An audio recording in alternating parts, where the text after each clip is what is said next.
wa sahbihi wa man walah. La haula wa la quwwata illa billah. Amma ba'du.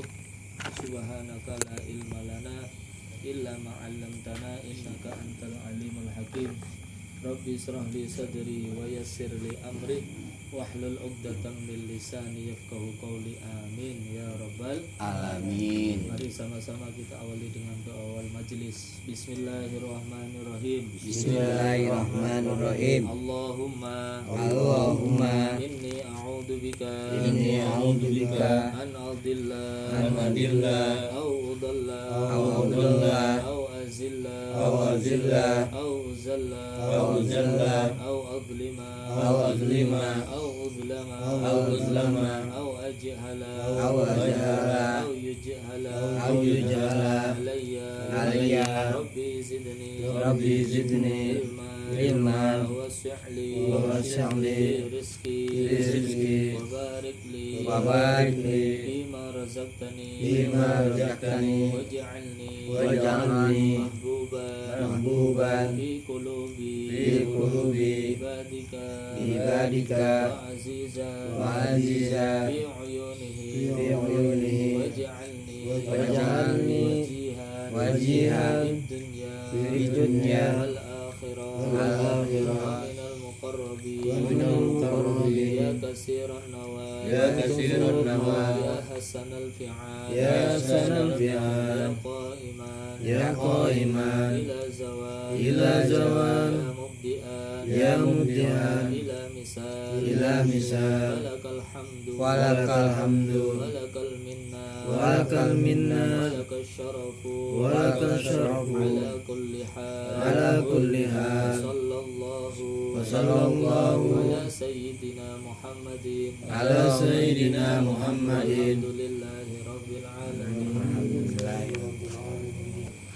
Bulan kelahiran Nabi Muhammad sallallahu alaihi wasallam. Bulan yang penuh dengan barokah. Bulan di mana ada peristiwa yang begitu penting, yaitu dilahirkannya baginda Nabi Muhammad sallallahu alaihi wasallam. Bulan Rabiul Awal dulu bulan Rabiul Awal dianggap sebagai bulan yang biasa. Begitu juga hari Senin dianggap sebagai hari yang biasa. Ya. Tapi begitu ada peristiwa yang mulia, yaitu terutusnya lahirnya Nabi Muhammad sallallahu alaihi wasallam, bulan Rabiul Awal dan hari Senin menjadi mulia karena terseret dengan kemuliaan Nabi Muhammad sallallahu alaihi wasallam. Jadi supaya tidak ada anggapan kalau kemuliaan Nabi Muhammad karena hari atau bulan yang dilahirkan, tapi justru sebaliknya, hari Senin bulan Rabiul Awal yang dulu menurut orang Arab tidak ada arti dan maknanya, maka begitu ada peristiwa yang luar biasa lahirnya Nabi Muhammad, maka hari Senin dan bulan Rabiul Awal ikut menjadi mulia. Maka kita pun ikut menjadi mulia. Jadi kalau pengen mulia, ya ikut Nabi Muhammad. Sesuatu yang disandarkan kepada dan untuk Nabi Muhammad, dia akan menjadi mulia. Kalian beli rumah, niatnya apa? Niatnya supaya bisa untuk haji, untuk Nabi Muhammad, ikut mulia, dapat pahala. Kalian beli mobil, kalian beli HP, punya apa aja, diniatkan untuk manfaat umat Nabi Muhammad, untuk agamanya Nabi Muhammad, untuk ajaran Nabi Muhammad, insya Allah berkah dan mendapatkan pahala. Kan itu, apapun yang kita miliki, jabatan, harta, ilmu, semuanya untuk Nabi Muhammad. Kan gitu, okay? Sehingga kehidupan kita ini berkah dan penuh pahala, bernilai ibadah. Bekerja pun demikian. Saya niat bekerja supaya ibadah saya khusyuk dan mengikuti perintah anjuran Nabi Muhammad, dapat pahala. Nah ini di bulan Rabiul Awal ini kita harus lebih banyak mendengar cerita-cerita tentang Nabi Muhammad. Imam Al-Busiri pernah mengatakan dalam qasidah burdanya terkait kemuliaan Nabi Muhammad. Lamma da'allahu da'iyan li ta'atihi bi akramil rusli kunna akramal umami. Ketika Allah menjuluki, memberikan gelar kepada Nabi Muhammad sang Rasul sebagai nabi yang mulia karena ketaatannya kepada Allah, maka kita kunna akramal umami, maka kita menjadi umat yang mulia. Jadi kalau kita mau membandingkan di dalam kitab Khosaisul Ummah Al-Muhammadiyah, kekhususan yang ada di dalam kitab Khosais tentang keistimewaan umat Nabi Muhammad itu banyak dibanding dengan umat dahulu. Umat Nabi Muhammad itu umat yang paling enak, umat yang paling dimanja, umat yang paling nanti masuk surga paling pertama, padahal hidupnya terakhir. Umur umat terdahulu umurnya berapa? 300 tahun, 1000 tahun, panjang-panjang. Ya, umatnya Nabi Nuh, umatnya Nabi Isa, umatnya Nabi Soleh, Nabi Hud, ya panjang-panjang umurnya. Kita umat Nabi Muhammad 64, 63, lebih daripada itu bonus. Tapi jangan kecil hati, meskipun umur umat Nabi Muhammad pendek-pendek, tapi pahalanya berlipat ganda, bisa mengalahkan umat terdahulu yang umurnya panjang. Ada hari Jumat, ya, ada bulan Ramadan, ada Ashurul Hurum, ya, Dzulqa'dah, Dzulhijjah, ya, Rajab, ya, ada Sya'ban, ya, hari Jumat dilipat gandakan pahalanya. Siapa yang berangkat hari Jumat, sholat Jumat pagi-pagi dilipatkan ganda pahalanya, ya. Iktikaf lagi, zikir lagi, berlipat-lipat ganda, ya. Umurnya pendek tapi amal ibadahnya mengalahkan ibadah umat terdahulu. Yang kedua, ada lagi keistimewaan kalau umat dahulu itu kalau habis maksiat itu ditulis di depan pintunya. Umat dahulu itu ada umat zaman dahulu, ada orang maksiat, di depan pintunya ditulis, tertulis sendiri.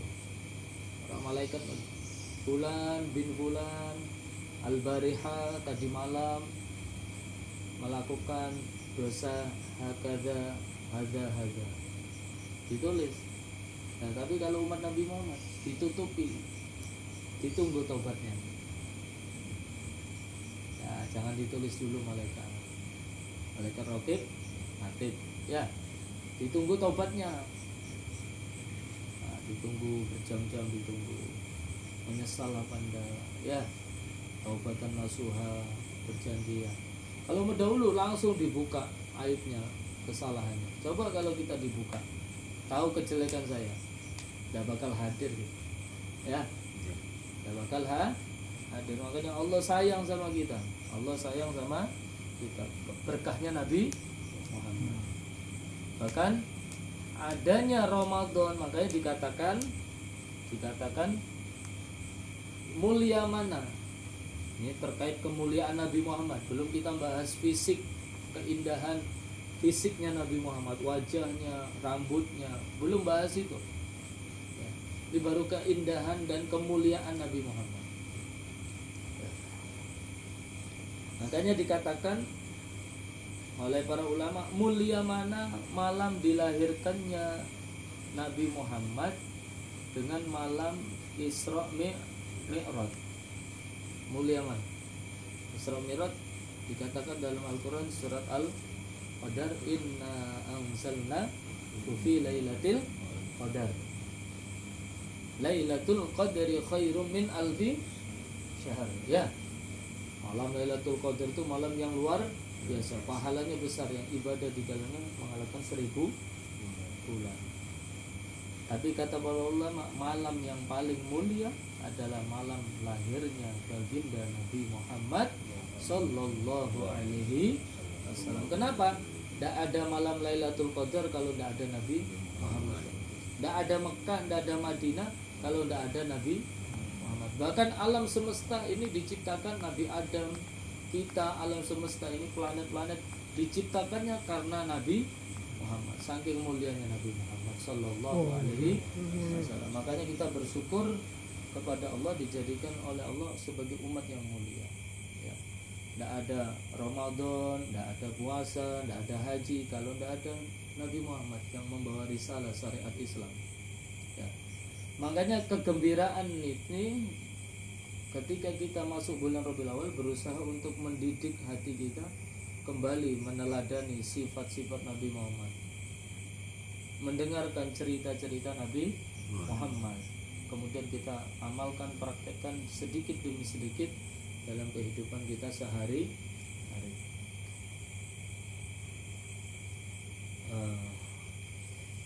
Mendidik hati kita dengan cara hadir majelis, itu paling sesuatu yang paling disenangi Nabi Muhammad. Nah, kalau ada umatnya Nabi Muhammad tuh senang hadir majelis, itu Nabi Muhammad paling gembira. Ya, kegembiraan yang paling luar biasa. Kenapa? Karena Nabi Muhammad tidak meninggalkan dinar dan dirham, malah yang ditinggalkan lebih daripada itu ilmu, warisan yang berharga. Ya, mudah-mudahan anak keturunan kita jadikan anak-anak yang ahli ilmu, ahli ibadah, anak yang soleh-soleh. Amin ya rabbal alamin.